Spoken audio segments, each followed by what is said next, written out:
Ladies and gentlemen, boys and girls, once again a warm welcome to the Tourism Students Festival 2020, organized by New Tourism Foundation, the first ever initiative at the national level to focus on education sector on tourism, bringing students in academia into an interface with the industry and the government, with a view to prepare for the challenges for the new normal.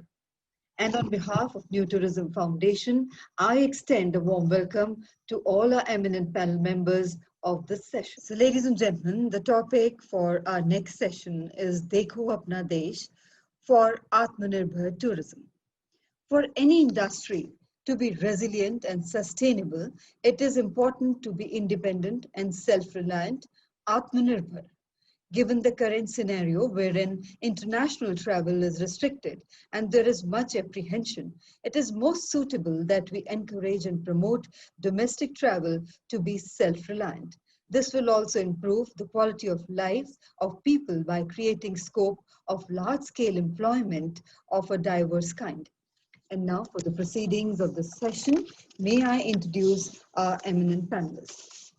Our eminent panelist, Mr. Steve Borgia, is CMD in Deco Leisure Hotels, is founder member and chairman of Association for Agri and Rural Tourism in India, is founder member and former president responsible Tourism Society of India, vice president Indian Heritage Hotels Association, is a renowned TEDx speaker, national awardee for tourism, and activist for environment, heritage, ecology, and other social issues.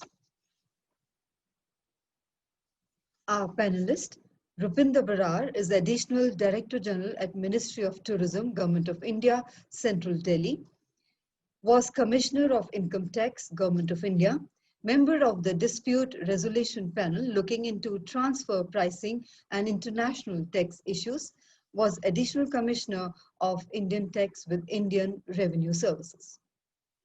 Our eminent panelist, Ms. Sonia Meena, IAS, is Additional Managing Director. Our panelist, Dr. Anand K. Singh, is Secretary Principal, IHM Bhopal, is an experienced director with demonstrated history of working in the education management industry, skilled in catering, food and beverage front office, operations management, and hospitality management. Strong professional with the Doctor of Philosophy, focused in marketing from MMU University, Maulana Ambala, Haryana, India. And our eminent panelist, Mr. Rakesh Wazir, is Managing Director at Katra Mata Vaishno Devi Hotels and Restaurants Private Limited, Ludhiana, Punjab. And our moderator for this session, Ms. Vinita Rashinkar, is a health and wellness expert, writer, speaker, spiritual counselor, and tourism PR specialist. She is the founder and managing director of Amara Vedic Wellness Griham, a Dusseldorf-based company, founded with the intention to bring the hidden aspects of Vedic knowledge to the common man, thereby promoting total wellness encompassing the body, mind, and spirit.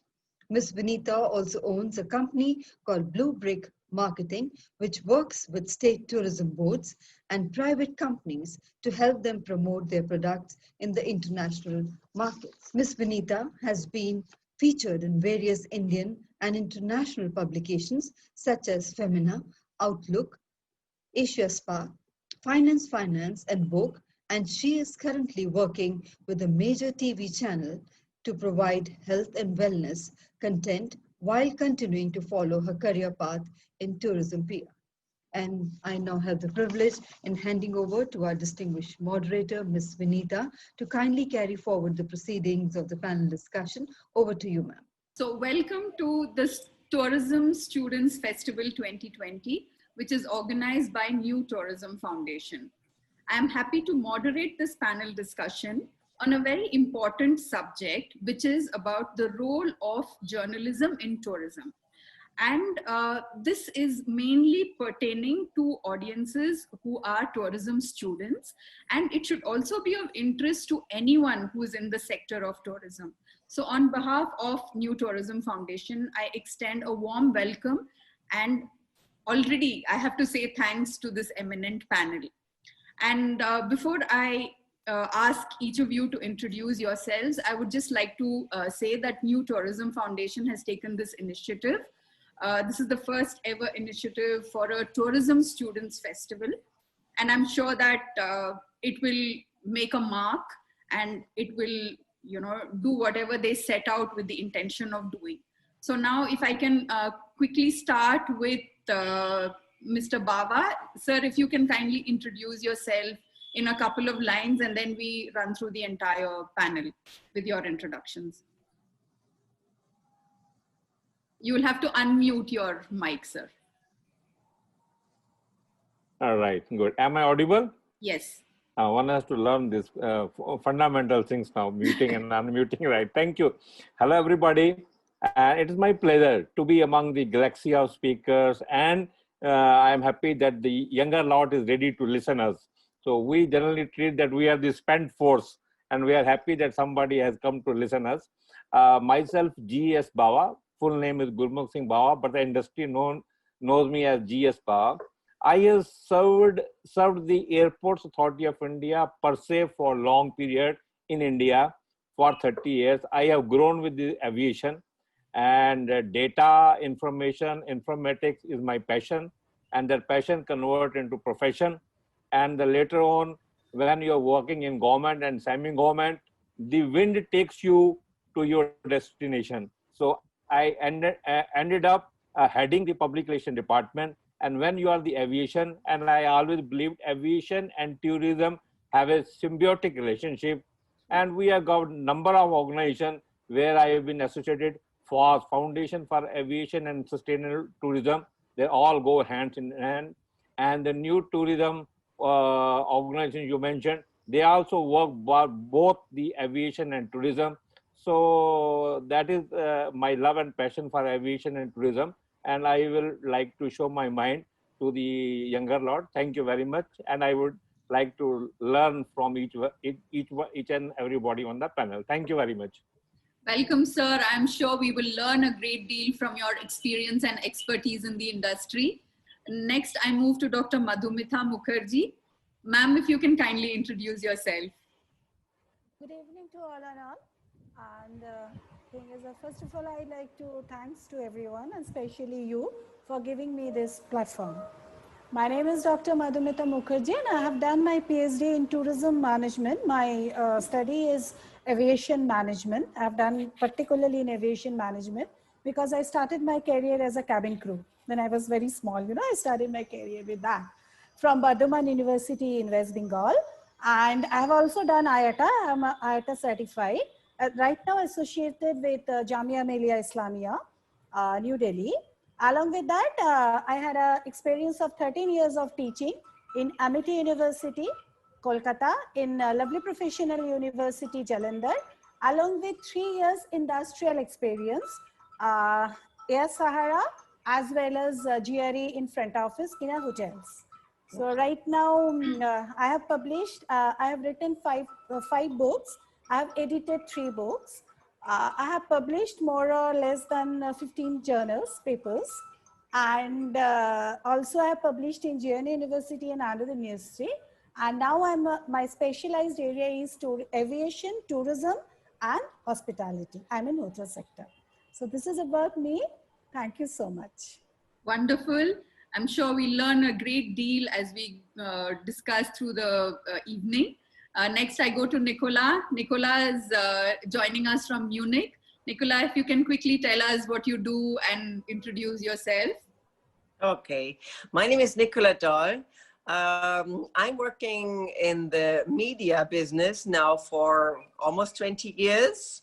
I still own a film and TV production company, which has moved to Manaus, South America, due to my business partner who lives there.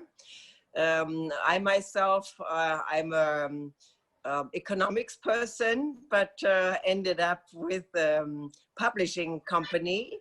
Now almost 15 years. I'm self-employed most of the time, but I used to work for a company like Travelers World magazine, which is purely travel tourism, worldwide destinations, airlines, all that. But also now in between for a big company like Axel Springer, which is one of the biggest publishing companies in Germany. There I covered sports, tourism, of course, traveling. And now I do publish regularly in the new magazine called Harbor Magazine, interviews and destinations and hotels and areas for them worldwide, from Italy to the Americas to wherever. So yeah, so I'm an economist who landed in tourism and in the publishing company and the publishing area and in the media. So I'm happy to be here. Thanks for inviting me. I can't wait to hear the German perspective from both you as well as Judith. Priya, if you can quickly introduce yourself. Unmute, Priya, please. Unmute. Sorry. Thank you, Vinita and Sanjay, for inviting me to this talk. And I'm honestly excited to be amongst this whole panelists because you're all talking such great things. We have such great people on this, and everybody comes with their own experience and expertise from across the world. About me, I have around 18 years of experience in the media world, actually, and my last role was at Condé Nast, where I was looking after the advertising bit for the company.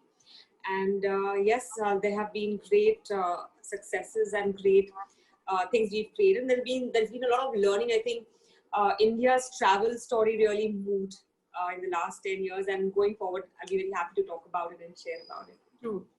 Look forward, Priya. Look forward. Soumya has just joined us. Soumya, we're just doing the first round of introductions. So if I can quickly move to Judith. Judith, if you can tell us a little bit about yourself. Certainly. Thank you for inviting me to the panel, Vinita, much appreciated. I've been working in the tourism area for more than 10 years now. I started with my own PR and marketing company 13 years ago. The represents boutique hotels, smaller destinations. There was strong focus on the dive industry, and most of the customers we cater in that area to, you have to sell the destination first. So people actually pick the destination before they pick a dive center or dive resort to stay with. So that all naturally comes together. Since 11 years, my husband and I publish our own travel magazine in a digital format. So we also work as travel editors. We have, in fact, written and published the first dive and travel guide to Palau in German language, a tiny island nation in the Pacific. And I think in the last years, we've seen many challenges in the tourism industry, whether it was over-tourism or a lot of other challenges. And now this year certainly has the biggest challenge for all of us. And I'm very excited to talk to the other panelists on how to move forward from here and how tourism also can recover. Judith, just a quick question. Where are you based in Germany? I'm based in Munich, just like Nikki. All right. Okay. Bindu, welcome to the panel. And quickly, if you can, I know your introduction can pan for hours, but if we can have a quick one, it'll be Absolutely not. Thank you for the kind words. Hi, everybody. My name is Bindu. I'm based in Bangalore. I'm a freelance writer and photographer. And I've been writing for about 2 decades now. I write across topics, which is why Vinita probably says all these nice things about me. So I'm really restricted to one. I write many topics, everything except fiction and politics. So I'm very excited to be a part of this panel, and thanks Vinita, and thanks to the Tourism Student Festival. Thank you, Bindu. I'm looking forward to your inputs. Sunday, if you can quickly introduce yourself, we then move on to Soumya, who just joined us. So Sunday, please go ahead. I'm very honored to be part of this, and I'm a student at Galgotius University. I'm coming from Africa, South Sudan. And my passion, actually, I came to India. I wanted to come to India as a travel blogger. I didn't know I was going to come to study in India, which is a very interesting opportunity, and I'm just glad to be here. We are so excited to have you here because at the end of the day, this panel discussion is aimed at tourism students. So I'm really going to be excited to hear what you have to say. And Soumya, thank you for joining in. I know you had a very rushed schedule, but thank you for making the time, and quickly if you can introduce yourself.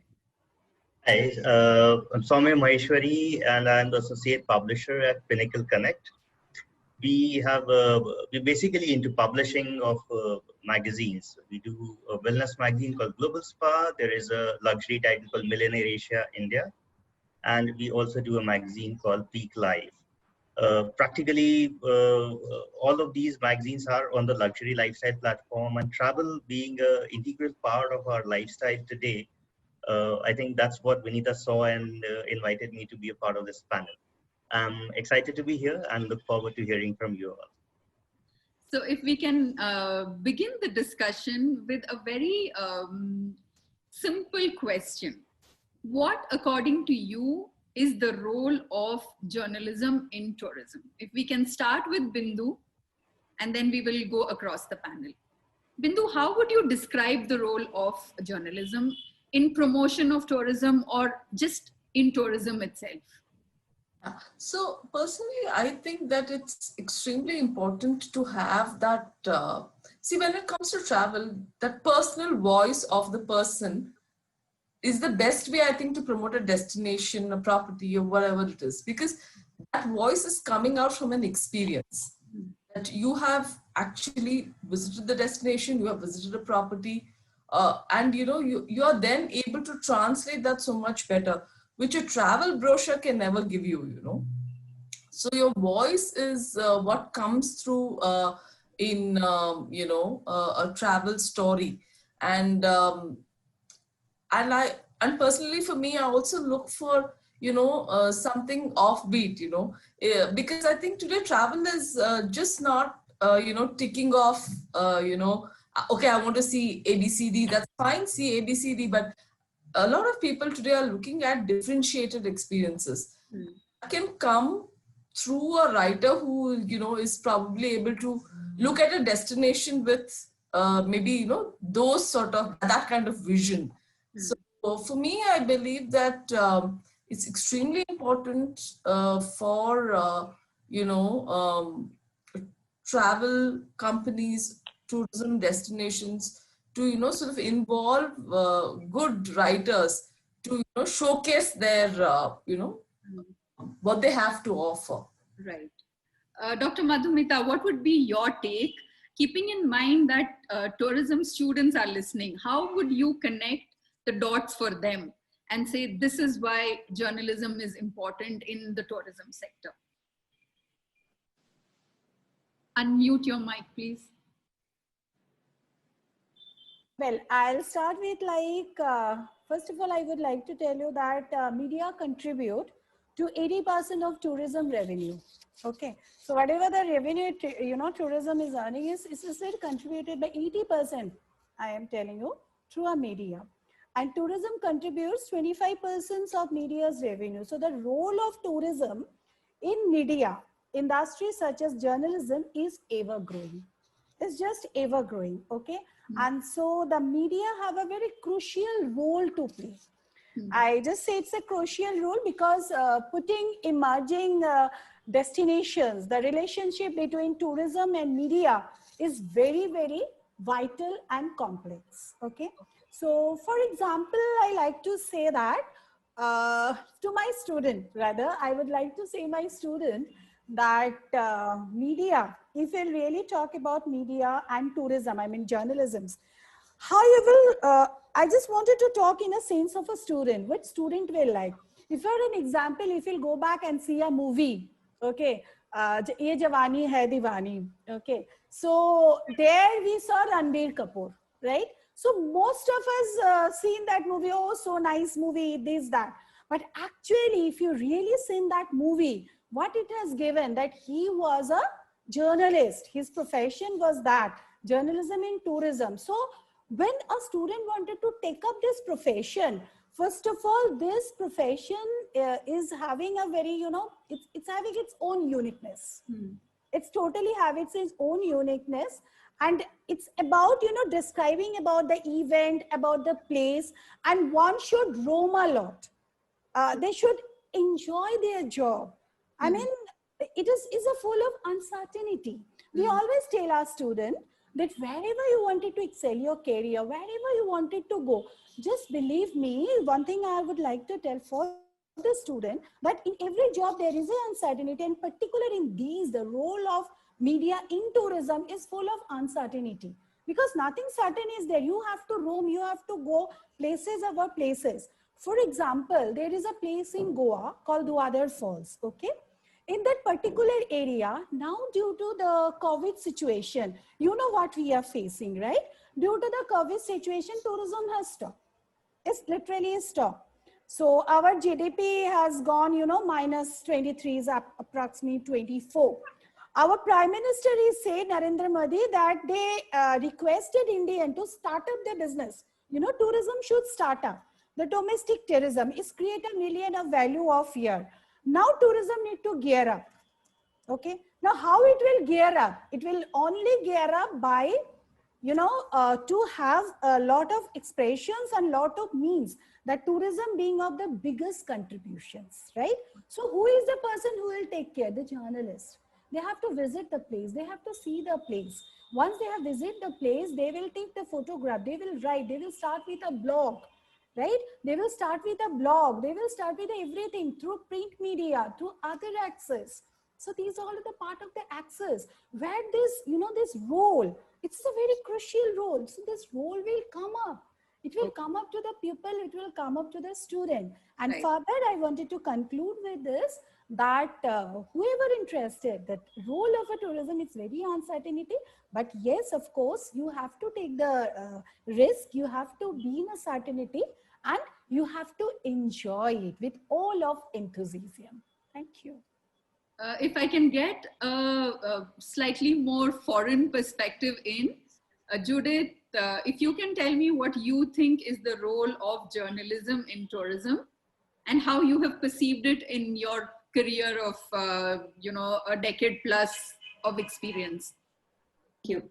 Well, I think journalists play a very vital role, and they also have a huge responsibility, because my perspective is that good journalists, and I would very much agree with what Bindu said earlier on, a good journalist should try to grind down to the essence of a destination, rather than just speaking about the most beautiful beach in the country.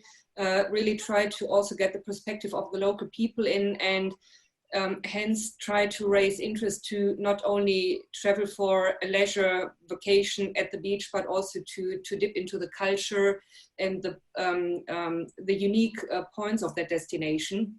So I think that's really a huge responsibility also as a travel journalist, especially when you do long haul trip, you come, you have a jet lag, you probably do not feel like going out and about right away. But because you have so little time on these trips, and the sponsors obviously also expect that you cover multiple facets, it requires a lot of discipline, it requires a lot of open-mindedness to also listen to the people, and then through your media, through your writing, give the people a voice and share their home country and share, the reasons why people should come and visit. And at the same time, if we look a little bit more into the influencer blogger side, I think there it becomes even more critical that the influencers of today who present on Instagram, on Facebook with all these beautiful photos, they are an incredible responsibility because once they post something, people want to get the same shot. And, did I have to take any physical risk to get it? Did I have to, sit on a facade almost falling over? Or do I go to very peculiar places where the nature is pristine and fragile? So I think journalists and bloggers today really need to have a very broad mindset and have to take in a lot of facets that affect not only their work, but also how they influence other people when they read about it, to travel there and also set the right frame of mind and the right expectation levels. Thank you, Judith. I get what you're saying about an enormous responsibility lying on journalists in travel, to promote travel. So Soumya, if you can quickly come in with your thoughts on how everything has changed in the past couple of years as we see the social media presence growing, platforms are exploding. Do you still think there's a role of, the actual print media, or what's your thought on this? Well, a picture definitely says 1,000 words, but travel is more than 1,000 words. So one has to experience that travel. Pictures definitely add on to that, onto those words and make it a beautiful story.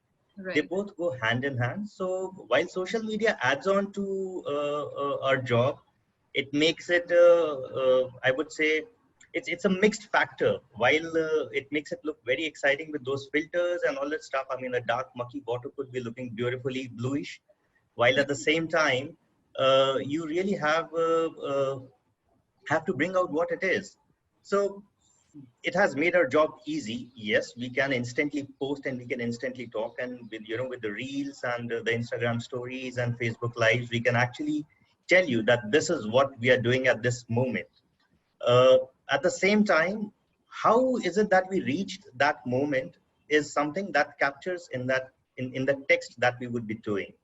So all the writers that we have who contribute to us, I think, most of them start with the journey when they leave their home, and how was the journey to the airport, how was the journey in the flight, and what was the reception there, and how was it that they were welcomed and made feel beautiful, made feel welcomed, and made feel very warm at the destination. So at the same time, it is also their job to write about the difficulties that they face. I mean, it's always not the rosy picture that we portray. There, if it's on a mountain, you have to climb those XYZ meters. You definitely have to climb those XYZ meters, and there is a deep valley which is scary but beautiful also. So it's putting both the perspectives, and at the same time, yes, pictures do add value to us. Social media helps us and adds on a little more weight on our shoulders to bring out the real story for you.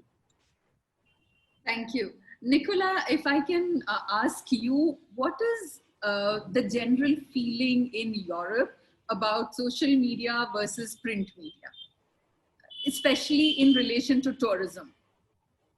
Well, the general feeling in Europe, as I see it, is of course the media in all respects. Let's call TripAdvisor, let's call bloggers, through the internet. It is increasing and increasing and increasing per numbers, per millions. On the other hand, there's a couple of, let's exclude the COVID time now. There's a couple of travel magazines, print magazines, that were still doing good over the years, and some are even doing better than they did 1 or 2 or 3 years ago. So I see a diversification. I see totally different interests in travel. Backpackers to 5-star hotels, destinations far away, closer. There is plenty of room for all new media, as well as for some print media, maybe not as much as in the old days, but still enough to tell us, okay, there is a reason why I work for a glamorous luxury lifestyle travel magazine, or lifestyle magazine that includes travel. And coming back to the job, I want to tell you students that how I see being a travel journalist working with that magazine. I have a responsibility and I have some ethics to work on.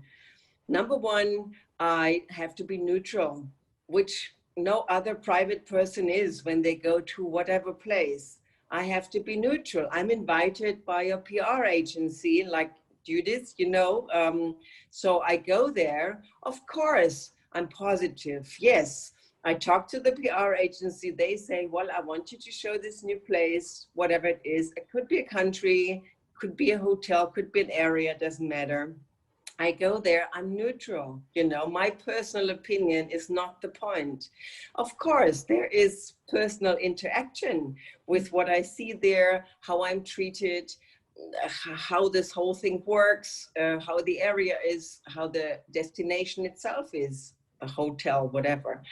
But I'm neutral. I try to be neutral. I try to see it as if I was a paying guest, but I'm not. So, you know, and then I come back with my information and then I write it down and then I either say to the PR company, I'm very sorry, you know, whatever your information is didn't come true with me, which hardly ever happens, by the way, thanks to our excellent PR agencies, at least the ones I work with, thanks to Judith and others. But otherwise, I just reflect the information that I get, and of course, my personal experience. But my personal experience is just as good as the trust the people have in me as a person. You know, when they think, wow, you know, it's all paid and it's all for money or whatever, it's worth nothing, whatever I write, whatever I do. So I need some trust from the audience that they believe, well, if she was there and she says it's good, I can go there as well. And this is where we all come together with other online information, you know, like TripAdvisor or so. But I'm very careful with other information because, you know, there has been maybe a personal struggle with something or this or that. You never know. I'm a frequent traveler, so that's why, well, I trust people in general, but that's my opinion on this. Thank you. Thank you, Nicola. I think that's a very pertinent point. I think even Bindu mentioned it, Judith mentioned it. I was reading recently about a case in Thailand where a person was put behind bars because he was giving wrong, you know, judgments, as it were, you know, saying that a place was really bad when a hotel wasn't so bad. So I think it's really, really important to be very objective rather than to, you know, make it look like a PR exercise. Mr. Bawa, if I come to you with this question of where you think journalism stands in today's world of tourism, as opposed to say how it was 10, 15 years ago, what would be your thoughts on the subject, sir? Unmute, sir, please. All right. All right. Thank you very much for inviting me. And it is very illustrious panel. All right. And everybody, when they were speaking, there's something to learn. Then I was reminded of one of my Professor Rao. Once we were sitting and he said, Mr. Bawa, whenever you sit for panel discussion, you must empty your cup so that you can pour more into that. When Judy was sipping the cup, I'm sure that she was emptying to get it as much as we can collect it. So thank you very much. I am happy. And then when Nicola was mentioning economics, and when I was selecting my subject for specialization, I opted for MA Economics. Why? Because I was told at that time, economics is a subject which acts like a stepney which can fit into any wheel. If you have to, because students are listening now, the same way journalism is such a subject now which can fit themselves into any company, any profession do they want. Whatever a passion a person has, if he wants to work for that, it is journalism which can take him to that door, and the moment he knocks that door, that journalism in him will open that door. And once he is inside, he should make his own space. So first of all, that is the importance of journalism, that you can enter into any company you want through your passion for journalism. Number two, now what is the relationship of journalism with the tourism, right? This panel is dominated by women, 80% of women, right? If I ask any child, what is the role of mother in building the career or building the self-development of a child, everybody will say 99% it is mother's role in building the child, his development. The same way journalism builds the tourism. If any destination is known today, it is known only through journalism. It's we only when we visit, we write, we talk, and we write and talk sincerely and honestly, and then destination becomes popular or unpopular. So I personally say, yes, it is we who are making the tourism known to people, and everybody who want to visit, he will visit. And then I was told marketing can only popularize a subject. Advertisement can only bring a customer. It is the after sale will retain the customership. So we can only promote a destination. We can bring a customer once. After that, he comes or not, it is the responsibility and duty of that destination. We are not responsible by why he is not coming back. So that is the role of journalism in building tourism. Now, anybody who studies journalism, one career is not enough for success of a life. Gone are those days when you used to work for one organization, one profession, and 30, 40 years. I have changed 2 or 3 professions. I was a statistician by profession. I had specialization in econometrics. I had specialization in statistics. And later on, I picked up journalism also. So I did specialization in public relations and mass communication. So I headed the public relations department in the fag end of my career, right? That was the last 10 years. So when I was doing, there was a set of management trainees who were working within the organization. And after doing, I think, 9 months of training, they are asked a choice for which discipline you want to join. And you know that every discipline has a glamour, and PR is full of glamour. And Nukul was mentioning that when you go out, your everything is paid. You are treated like a red carpet welcome is given to you. That is the glamour. But you should not come under that glamour. You have to retain your position, what for you are here. So one career is not enough. One has to change careers, right? So once you are a journalist, you can do, because the second career, third career, you will groom yourself, you will know the company. This is the entry point. Now coming on the financial part, right? Long time back, this is old data, right? I will speak of good old days, because good old days were the golden days. When I used to work at Delhi airport, a big counter used to be given for tourism department. They will sit in the most prominent place at the airport, and no charges from them, no rent. Space at the airport is most expensive, but we will not charge anything. And commercial department used to ask many questions, sir, why you are giving them free? Then I used to tell them what is the role and importance of tourism for the country. They are generating, they are the wheel turner of the economy.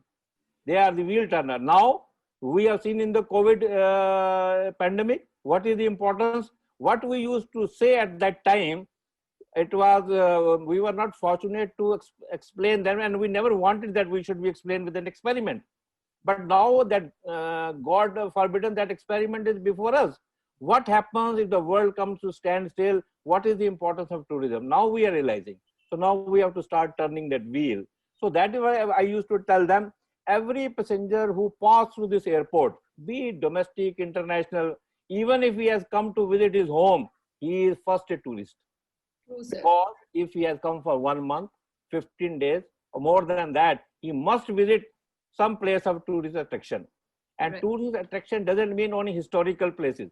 It could be a good shopping mall, it could be a good marketplace, or it could be a visit to a long old friend heritage house. So all, whenever he has a good positive experience, he will speak to someone, and that promotes tourism. Coming on the contribution part, I personally, in those days I used to talk, tourism contributes to 25% of the journalism revenue. In those days, I was not in journalism. I was on the other side. So I used to tell them, tourism contributes to 25 to 30% media revenue. I used to round it up of 20%, okay? And then the media. Now, here the journalism and media comes together, they contribute to 80% of the tourism revenue.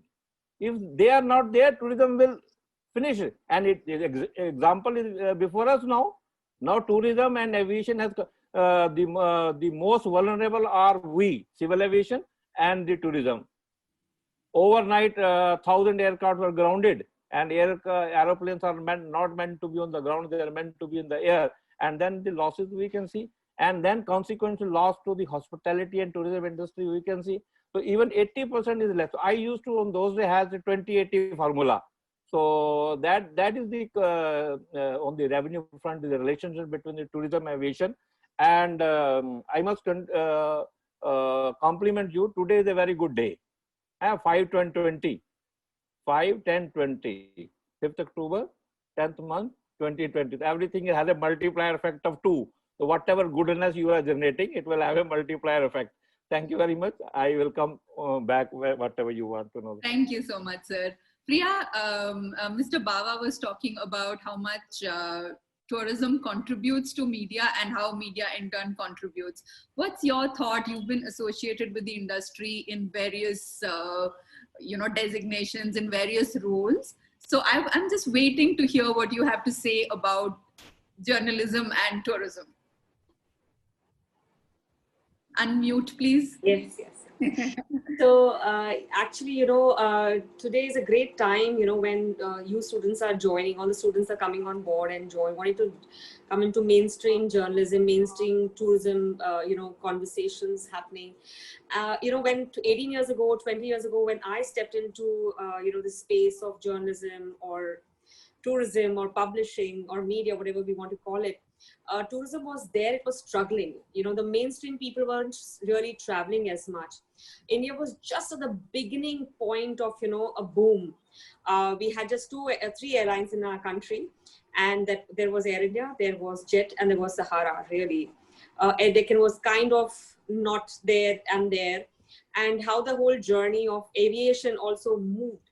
I mean, if we are really wanting to be really good students and great writers in tourism journalism, I think we need to know the history of India's travel as well. Because now today, when you're talking about travel and talking about tourism, it's your brag factor. It's no more like, okay, maybe we'll take a one holiday to our grandparents' home or to our uncle aunt's home. It's more of your brag factor. People are traveling every second, third month, I'm sorry. And, there is so much more to travel. It's not just about going to London and seeing the Eiffel, or going to France and seeing the Eiffel Tower. It's more of actually what you're going there and going to London and doing. What are you going to France and what are you experiencing there? So today you have travel writers in different domains, right? There is spa, there is wellness. There is again, your experiential travel for couples. There is experiential travel for, families, for singles, for friends. So different buckets and different reasons why people are traveling. So, one can, like Mr. Bawa rightly said, today there's so much more to do, with journalism. You can go into different domains, eventually build your career in many aspects. But for sure, being a journalism writer, 2-3 things we must pick up on the way is that be a good reader, be a great absorber, follow some great editors across the world, right? From whom you can really understand what are they talking about, what are the trends, how are people traveling. And, when you start following them, you'll pick up a lot of jargon and diction and understand trends and what are people looking for. And yes, experiential travel is in the forefront. People want to come back enriched. And similarly, as a journalist, as Judith mentioned, Nicola mentioned, and so did Mr. Bawa mention, that you as a writer have the responsibility to come back and convey a story that is uplifting. It's true, it's factual. So you have to go back and give the correct information. But there's great scope in this. But do understand when you get a job, initially you won't be able to travel as much as you would want to. We all have those fairy tales in our eyes, like, I'm going to travel to Poland and I'm going to travel to Denmark and I'm going to travel to Iceland. That will happen gradually as you really become experts in your writing and you get a certain way, the way people love the way you write. When you grab all of those stories, but please be at it. You never know, you can become a great, an author. We have a lot of travel authors today whom you would want to follow. And one of them is Pico Iyer. And of course, Salman Rushdie as well. He also writes a lot. You know, a lot of people are becoming influencers in travel. It's only because they've got great experiences and stories of their lives which are synced with travel. And all of us, I'm sure Vinita and everybody here on this panel has great stories about their travel, right? You know, to talk about, and that's what makes travel so interesting and fun. And I wish you all a lot of fun in your travel journeys. Thank you, Priya. Thank you, Vinita. I'm going to move to Sunday now. Sunday, it's not that I'm sidelining you. I was just waiting for everyone to finish so that we could hear your thoughts, because you are our end audience. So as a student, what is your thought on all that which has been said so far on this question of journalism and travel and tourism? It's great to hear from everyone. As a student, personally, we don't get to hear about the impact of journalism on tourism, even though we know that it contributes to majority of tourism, but being told that you can be a journalist in terms of tourism, it's you don't hear that much. And our passion, majority for the students, it's our passion for tourism that gets us to the place to desire to be a blogger, to be, you know, to write about tourism. It's also because we see a lot currently in the social media. We have bloggers, we have influencers, people who travel. So our inspiration to do journalism comes from that, in as much as opposed to reading, because majority of the students currently will not read a travel magazine. So we'll be constantly on our social media feeds and we'll be on blog posts, and that's where we'll get our inspiration to travel or to even be a blogger ourselves or to be a writer ourselves. And I've had a lot that has been said, and I think one thing I can take is that, well, one, career is not enough, and that as a journalist, you can branch into several forms that I can benefit from and others can benefit from, because it is through the lens of a journalist that I would want to travel to a different place that I have not been. And it's also the same reason I wanted to come to India. It's not because I've ever been to India, but it's because different bloggers have been, and for me, my passion is gastronomy, in hotel management. So I would want to travel just to experience the food in India. Then you reach in India and you get all these different magazines that talk about India. You follow blogs like Incredible India, and then you see, oh, there's Goa that I can travel to. I can go to Jammu and Kashmir, and you're like, okay, now I need to be a blogger and I need to write about India, because what I write will influence someone else, like in my country, if I go back, because there is less of tourism because of the civil war that has been before in my country. And I would like my country to be a place where there is a lot of tourism. So I need to get a pen and a paper, or an iPad rather, and start writing. Sunday, I think you will make a wonderful blogger, and we really wish you a great deal of success, and we hope that South Sudan will, arrive at peace very soon. And on that note, let me go back to Bindu quickly, because I know Bindu has been writing for ages now. I mean, I've been reading her for 15, 16 years. Bindu, how has been the journey from the time when you were just purely writing for the print to, now you're writing for blogs, you have your own Instagram account, you have, numerous followers. How has the journey been? And what do you think is going to happen as we go into the future? Okay, so journey has been pretty eventful. So just like Priya was saying, when I started, there wasn't really any travel, I mean, I wasn't getting invited to fans, as they're called in industry. So it was maybe about 2007, 8 that, sort of started picking up, and then I started getting these invites to travel. First one, I was actually, okay, so what am I expected to do? it comes as a bit of a surprise. So yes, I used to initially only write a lot for print, and then the travel stories would be all your personal travels, and then, you would probably, then find an avenue for them. But today, as we move, in 20 years, a lot has changed. There's a lot of digitization today. So probably, maybe if I'm going to a destination, I'll first Google the destination now. So, that just shows so much that everybody, and now it's everywhere, right? Just on your phone, anywhere, you can just quickly look up a destination, what you want to do. You have that sort of idea that, I can do this. So yes, of course, branching to online is something that I've also found avenues for my story, because of what I feel, with print, while it's excellent, after the month is over, or if you're writing for a newspaper, after the day, it's another day, it's another story. So the shelf life of print is pretty small. Whereas online, it's like, it's perpetual, right? It's always going to be there. So a good story will always get you, views always. Coming to the social media bit, I'm still not savvy, just a little bit on Instagram, but I feel that, I always put like real pictures that, I can take, as Nicole said, just, or Judith was saying, just a safe picture, which anybody can click. Right. So, with social media, I feel, I take it with a pinch of salt, because I'm not sure how much. I would not rely on, any social media.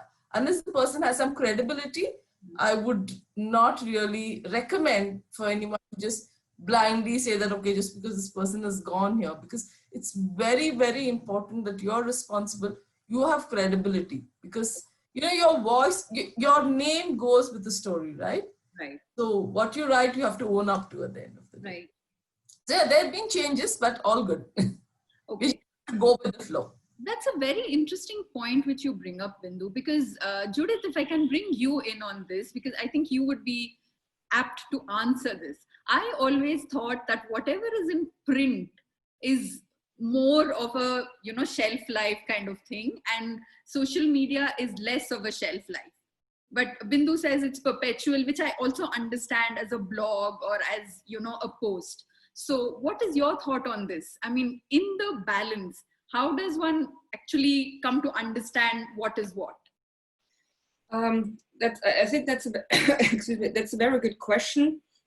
And if I sort of answer that from the German media side, my personal take on that is, if you have a travel feature that runs in one of the large daily newspapers on the weekend insert, or even if it's a dedicated print magazine, travel magazine that's out for a month, after that story on the day or on the month is done, I see that, the shelf life is zero, because I know very few people who would actually keep the print magazines on file and go back to them and go back to them. And even if I wanted to read about my next destination for vacation, if I go to the airport store where all the travel magazines are displayed, I only have the choice of what's currently going on. Whereas if I go to the internet, if I read blogs or if I research on social media, whatever has been published there, unless people take it off social media or the blogs, it is there forever. And if the site is really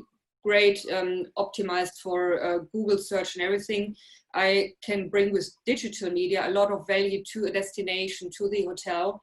And I think, to sort of flip the coin a little bit, my take on that is that now speaking to the students, if you are going to have a career in either marketing or PR for a destination, for a hotel, I think you also have a huge responsibility to understand the different metrics. And what we unfortunately still see in a lot of the European hotels, when as a PR agency, we speak to them about farm trips and hosting journalists, they're really looking for like the big names and the print stuff. And whereas we say, yes, that's nice, but you also need a mix. You need some bloggers, you need some digital media, you need someone who also publishes online. And we feel that a lot of the marketing and responsible PR people on the customer side do not fully grasp the value of digital publishing yet. And I think that's where we still have quite a long way to go. And as a PR agency, I would always encourage any destination responsible person, destination marketing person, to put at least half the weight on digital media, if not even more weight on digital media. Okay. Soumya, what is your thought on this? Because you are involved with very, very high-end travel magazines, lifestyle magazines coming out of India. So how much would you say one should attribute to the digital space, as Judith was saying, perhaps a 50-50 with print and digital, or what would be your equation? See, to begin with, there's a saying that goes on that internet never forgets. So anything that you would put on social media, anything that you would put on blog, anything, as long as you're, paying your hosting charges of the server, it will remain there. Right. So if I had traveled, probably as a kid, if I would have traveled someplace, and I mean, my daughter travels today to some place, and we post it on social media, and 50 years, 40 years, 30 years down the line, somebody sees, oh, there's a beautiful river, but today the river is not there anymore. Why? Because it's dried up. There was a beautiful forest, but the forest is gone and there's a building there. So it's great to have for historical and for current value internet, but print will bring in authenticity because you're traveling there. It doesn't happen that a journalist travels in the month of January and the story appears in the month of September or later. It's always looked up as a current feature that you would come up. And it's always dated that, you travel in the month of September 2020, and this is what you have done, and this is what you have seen. So I think I would rely, I'm not saying no to digital media or the platforms, but it's a 60-40 that you would see. Okay. What also is happening is, print is also expanding itself, and the writers and the bloggers, they are offering a multiple fold of solution, wherein while I would contribute, a particular way in the print media, because that's how I would be able to experience and talk about it. At the same time, I would like to showcase this in a video film that we would put. So you're combining it up. And while I would carry something in my print media, my digital extension, digital arm would carry the reels that would showcase. So it's a mix, and it's a tricky mix, but I think I would still want to say 60 for print and a 40 for the digital media.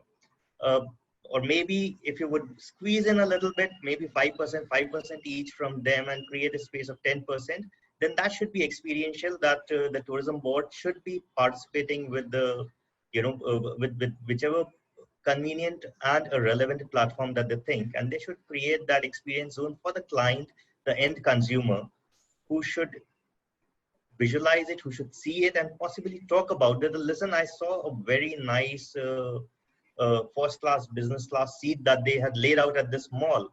Why don't we, whenever we are traveling, why don't we book that? If I can afford, I would try to book that. And yeah, I mean, that's the word of mouth and the personal experience. End consumer brings in a lot of, I would say, weight on whatever they're talking about. Priya, I think you wanted to raise a point. If you can unmute yourself. Yes, so Soumya, hi. I agree with you there, because I've handled both print and digital, and I know as print, we all love print. And print, Judith, giving all due respect to digital as well, and Bindu for you too. Because I've worked in both parallelly together, I've sold both together, and I know both what values both still hold. India's yet is not as developed as Europe or the US, or how the West would be consuming content. Yes, we're very good in consuming fast video content. But when it comes to reading, the way we write our digital stories, Bindu, please correct me if I'm wrong here, but the way we write our digital stories is very short because we have limited time, and the way we consume digital content is very limited focus. So we're looking at more listicles here, things which are actually impact, whereas print is more leisurely, fairy tales, story writing, long. It actually, you are transported into a different world while you're reading or when you're writing in print.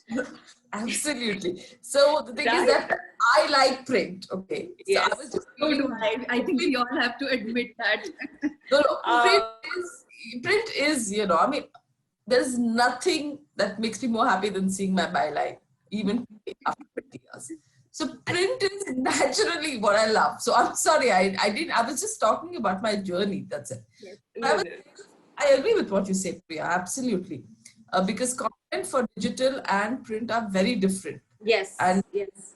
India consumes this content is also, as you rightly said, different. And Indians' attention and how many people actually read, I mean, print is there, I would still always say print, but I was just talking about, how things have changed over the 2 decades. And also, today I feel that, attention spans are becoming smaller than small. Yes. Probably that's why, there's more digital, but as Judith rightly said, tourism boards or hotels still ask for print stories from journalists. And there's a reason behind it, because the way a print publication is able to create a brand, Judith. I mean, and India, we are yet behind maybe, but the way a print publication can build a brand, can have an emphasis on that whole aura of a brand in whether it's hospitality or luxury, or even a tourism board. I know we love seeing beautiful images on Instagram, on Facebook. I mean, if you look at YouTube, India has the consumption from YouTube, India has the largest numbers, by the way. But the way it's a different story. I mean, I know, and I know I can talk about print and digital both parallelly together, balancing it out. But right now, India is yet to get that highest boom when it comes to say, oh no, we only want digital and print is gone. It's not yet happened here. Thankfully for that as well. Soumya, if I can just go back to your point, just hear me out on this one about authenticity. Yes. I think the print, what you read in print, like if I read some fact in National Geographic Traveler, I would say this is 100% authentic. I would not believe it if I saw that same picture on social media. Dr. Madhumita, what's your thought on that? But before that, quickly, Soumya, if you just want to interject and add a point. Yeah, I mean, what Priya and Bindu are saying, I'll add on to it. While internet it's freely available. I mean, you look at you subscribe for a JioPhone and then you get unlimited number of hours to download and view. But what is the content that India is actually watching? I'm getting specific India, but anybody else. I mean, if you get free content, it should matter on what kind of content are you watching. That is their core audience. And I think, when you're focused only onto a print magazine, you see that, yes, while we have, specifically focused travel publications, we have publications which cover lifestyle, and travel becomes a part of them. So it's totally a win-win for the print, because there are titles which are being printed, which are being bought, which are sold, which are on content integration tie-up basis as well. But at the same time, digitally, yes, they have their extended arm, but I'm not sure how many people are actually watching a blogger's YouTube video. But with print, it brings in authenticity that, yeah, this person would be reading, because the audience is very defined audience. Correct. Dr. Madhumita, do you want to come in on that same point? Because this is, I think, instrumental for students to understand that print will continue to exist as, as a media. What's your thought?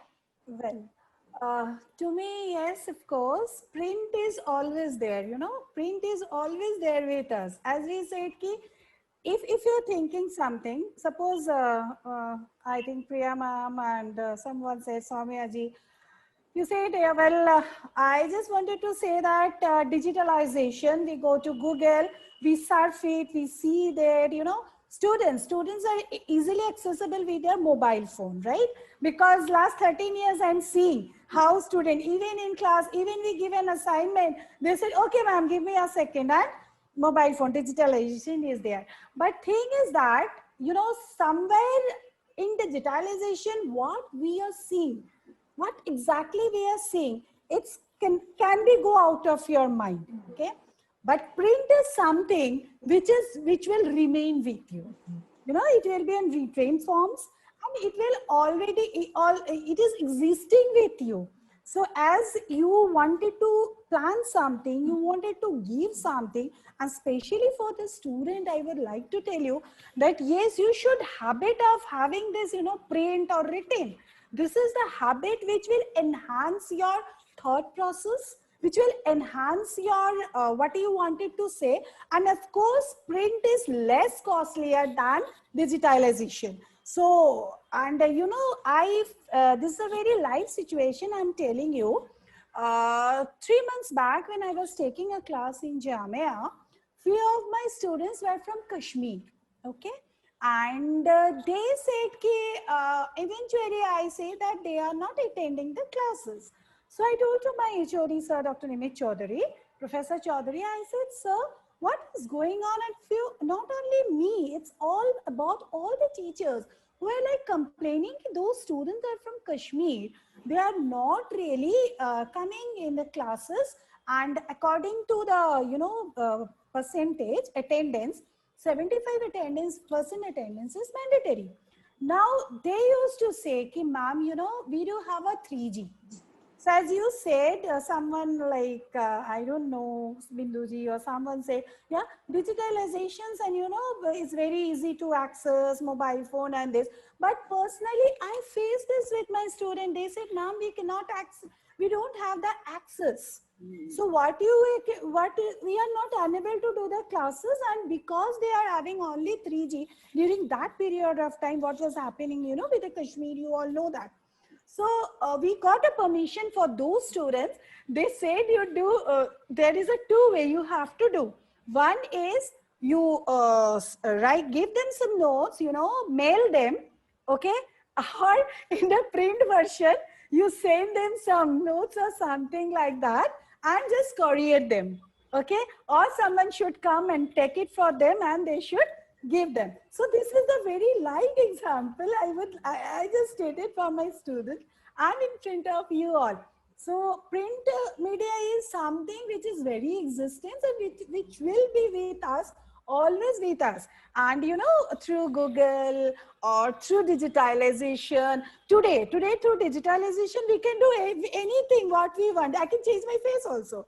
If I want to be Sophia Lawrence, I can. Yeah, my students used to say, ma'am, you can do that, you can do that, you know. So thing is that even when I was working in SR, as Ma'am Priya ma'am told, I believe, that during that time, there is only 3 airlines, right? Yeah, it was very true, only three airlines. It's only, you know, Jet Airways, my Air Sahara and Indian Airlines. So whenever, like that time when we got the training, we got the manual, we got the book. You know, when the announcement, we got it in a printed form. We studied the announcement, we saw the announcement and we started doing. But today, if you see my student, I have, you know, I have given lots of training to my student and my student is flying now. So they said, ma'am, you guys are doing like this, you know, it's so easy. But go to the Google, find it out, the announcement. I said, no, thing is not what you are based in quantity. Thing is that what is the quality? So best quality, what you will get through what we have done. We have done, you know, that time, yes, it was not fast. It was not so digitalized, but what we actually learn. And today we are saying my student, what they are doing is different, ma'am. I would like to say, and I don't know whether the panelists will agree with me or not, but it's really different. Today, you know, students are very faster than us in every aspect. They are too much in digitalization. Today while taking the morning class, I told, ma'am, we are not liking, you know, online classes. I say, I don't like online classes because here someone is, you know, off the video, you know, doing this thing. But we like board, classroom teaching. Classroom teaching, you write it down, you copy it, you print it out, thing is that. But now digitalization, what do you, if you really, like, I want to tell you, yeah, you tell me, I want to tell Soumya sir, yeah, this is a question. Now you come and talk and tell me. It's not possible, right? So to me, what I say, yeah, print media is more trustworthy. So first and foremost, with due respect to everyone, it's a very trustworthy. And once the news is published, it cannot be modified and deleted. Right. So you can take it as a positive or negative, but it's really, you cannot modify it or delete it. What you can do, yeah, you can change it, but once you wanted to change it, you have to go through with a certain process. So when the digital media came, you can modify it or you can delete, or you can say save del and totally you can omit it off. But in this case, it's not possible. Now, print media have saved a lot of time. In print media, we can save a lot of time because all the content is compiled in the newspaper, in form of magazine, or in other form, advertisement, in any other sources. So we can, like, and while planning it, once when wanted to plan. So while planning it, you are writing, certain 20, 50 points, 15 points, and with that points, you can jot down and you can elaborate it and you can write it up. But in digitalization, if you are doing, suppose we are taking class, we need to be very fast. Yeah, our thought process, our ideas, we cannot have, the access. We really cannot have the breakout access. Whatever the access and thought process we are thinking, that is also, is like time, eventually with the time. And to conclude, I'll just give 2 points. I don't want to bore you all. These days, studies work involve like screen time for many, okay? So like you can say there is a media, in the, there is a, break and relief, a relaxation, okay? So someone you are putting in a print form, you're writing, so you relax somewhere, so you go out in the balcony, or you can have some cigarette, whatever you like, and then you come up with your thoughts and ideas. Well, the digital, it's a detox time, yeah? You have to finish it up, your certainty with there, and then print media is super useful for them. It's a really useful to me, I said. And to be conclude, I want to say that in online, there is several websites are there. So a few of my panelist member, ma'ams and sirs, were speaking about a blog. So if you really talk about the blog, okay, if you write something about the advertisement, this is the place in Goa, this is the places in, Eiffel Tower in France. So you give a picture, and the time I wrote my book, very recently I published a book on cabin crew, that how you will made an easy success to be on cabin crew and airlines industry. So there I have given every point of the aircraft. I have mentioned that alpha, beta, what were the requirement of the aircraft, where is the galley, everything. But while I was asked by my HOD, Sir Kim Madhu, just give it a short formatted, and when I tried to make it a digitalization, which was the effort comes from my heart, from my brain, in what an input, outcome I have given inside my book. I'm saying, ma'am, from my heart, that total input, I was not satisfied. I was not really satisfied because there is some, time gap, there is some limitations. And blog is something which is, it is a personal website. We are writing about the place. We can write anything in the blog, to make up people understand, to giving the contents, to give the details. So like it is a specialist and you want to go through it, you will get the money and all this advertisement. But to me, the print is even you go for the remote area. So few of my students, so as a teacher, I would like to see both the area. In the remote areas, as I said about the Kashmir, students are not about the digitalization, that what we will do. They need to, they have the demand of the print media only. So this is about my discussions. Thank you. You may all not realize it, but we've already crossed the 1 hour mark. So I think in conclusion, I want each of you to give us a 2-line message that you are talking directly to the students. How would you build their confidence and show them the way forward? If we can start with Mr. Bawa. Okay, right. Before I come to the punchline, I must mention that this debate on print, digital is very contagious. But one should keep it in mind. It is not the paper or non-paper. It is directly proportionate to the investment of time and effort. Whether you are writing on paper or on digital, if you are not investing time and effort, content cannot be authentic and reliable. We are debating authenticity. Authenticity will come out of investment of time and effort. Wherever you are writing, there are some people who writes a blog every hour. There are a person who write a blog one in a month. They are investing time and effort. Their blog. So that's why we must invest in time and effort. Now coming to the way forward for the student of journalism, they should not feel anything about pandemic and no pandemic. Tourism is generic. From time memorial, people have been traveling. Travel is the way of life. It will revive. And whenever it will revive with the multiplier effect, which we have lost, it will revive with the same gravity. Why I tell you so? That because the pandemic has come at a very crucial time. You see, a vendor was trying to sell the ice, and at that time the policemen came and they robbed him, and the ice got melted and he could not sell anything.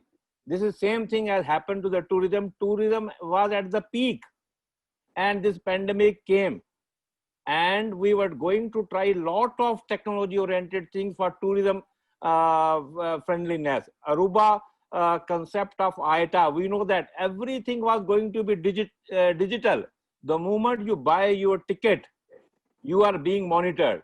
The moment you buy your ticket, your flight will be booked, your taxi for your travel will be booked as per your choice. And the moment you book your taxi, the airport will be informed that you are coming, the gates will be open for you, automatic check-in will be done by you, your baggage will be accepted, your security, and vendors will be looking for you for shopping as per your liking and disliking. And the moment you land, the destination will know that you are arriving, etc. That the vision statement was virtually ready. So tourism is going to come back with a multiplier effect, maybe 10 times, 20 times, whatever we are lost. So no one should feel shy, but one should keep their basic ethics in place. They should not work in haste. They should not work for petty gains, short-term gains. They should have a stability of mind. You invest your, whatever you're writing, write with full conviction, take your time, and it should be truthful, meaningful, and it should satisfy the client. Once you are satisfying yourself, client will be satisfied and readers will be satisfied, and the destination about with whom you are writing, that will progress. If that progress, you will also progress. So have patience. That's what my message. Thank you. Very well said, sir. And I think that's a very positive note. I think students should pick up on that. Nicola, any final words for students to keep up their confidence? We talk about tourism students in India. So my message would be, try to see every point of view, try to see print, try to see like mine, luxury, lifestyle, high-end. Look at bloggers, try to learn as much as you can and as divided and divisionary as you can, because you don't know where you will end up. Maybe you end up at the Mandarin Oriental group in Hong Kong. Maybe you end up at the Aman resorts. Maybe you end up at a nice backpacker group of people. You don't know, but be prepared for my target group, the Europeans, for example. We all want to meet you young tourism people that will be at a job, in a hotel, at an airline. You might speak English, you might have heard of our magazine or any other magazine. Be ready for the whole world, because the whole world wants to come to India. And there's a lot of potential. I'm talking about Europe, where I come from. We have a lot of potential of people that want to come to India and visit you all. And you are the representatives of India in the future. So be prepared to be ready for all kinds of people coming. Wonderful message for all the tourism students. Samya, what would you have to say? 2 lines, 2 sentences to kind of, bring the message together. With tourism, we associate journeys, and life is nothing but a journey. And with journalism, we associate stories. So create your own stories of your journey, evaluate, see everything, absorb everything, make an opinion, learn, unlearn, and relearn. And that's how you would continue to be in the tourism sector. And all the best to you guys. Thank you, Soumya. Judith, what would be your words of wisdom for the upcoming students of tourism? I think it's time for the students to clap yourself on the shoulders, because you've picked by far the most fun and peace-bringing branch that you could possibly work in. So please keep the faith, as Mr. Baba said before. It is in the genes of people that they want to go travel, that they want to do different experiences. So as soon as the borders open up again, people will go out and about and travel, and really looking forward to have the next generation coming up and shaping the world and the look of tourism, and just keep the faith. Thank you, Judith. Bindu, your final words of wisdom for the generation next, like Judith just said. So I would just tell the students that travel journalism is hard work. So if you're going to get into it, please don't come with rose-tinted glasses. It's very hard work. You have to work hard for a good story, and just have, when you're studying, I would say, just get your foundations right, and work hard, and you will see that the career that you've chosen is going to give you much more than you ever imagined, because travel, I think, just opens your mind and gives you experiences that you would have never imagined. So I wish all the students all the best. Thank you so much. Everyone should become an influencer. They should enjoy the travel and become the influencer. True, sir. Sunday, what would your words of wisdom be for your fellow students of tourism across the world who will be watching? As I have learned from all of you, not to just look on one form of media, which is for our social media, but to also invest in print, because you can never go back on print. You can't unlearn it, and well, you can unlearn, as we have learned. You unlearn, relearn, and keep learning, and that this career that we have chosen is rewarding, and this is definitely a path to keep at, and we'll work hard at it. Thank you so much, Sunday. Priya, finally I come to you for your words of wisdom, because I know you have children who may be on the similar path. So what would be your what would you say to them? I would say live real, live authentic, go local, immerse yourself in the destination, whether it's a hotel or the destination. Live local, live like a, experience it, immerse it, be like them. Go experience the handicrafts, go experience the culture. Earlier people were only talking about museums, and when I was growing up, I felt it was boring, but today I love it. But you can really go have fun, talk about the nightlife, talk about food, but really immerse yourself, make great stories. Whether you're writing for a blog, or whether you're writing for a magazine, or whether you're writing for Facebook or Instagram, but just make it real and authentic. That's it. Thank you so much. I think this has been a very, very interactive and fruitful session, and I'm sure that students have a lot to take away. So as a summary, if I can just say, what we've been discussing is that travel journalism is not just about travel writing or blogging. It's a genre all of its own. And it's serious business, especially because tourism is so important as an economy, as a sector in the global industry today. And on the economic side, of course, there will be the focus on infrastructure, and on the social side, there will be the focus on what is to be seen, what is to be visited. So in short, I think we've all arrived at the thought that print and digital will move as parallel paths, and that the field of travel journalism will offer great many opportunities for upcoming tourism students. And I think my heartfelt thanks to every one of you. And at this point, I'd also like to say a very big thank you to New Tourism Foundation, who are putting this event together for the first time. And I wish all of you great success, and I look forward to meeting you and seeing you all once again. Thank you so much.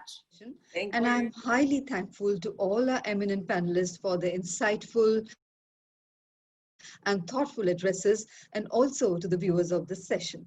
I'm sure that the takeaways of the session will enthuse confidence among students and young professionals during the current testing times towards the new normal.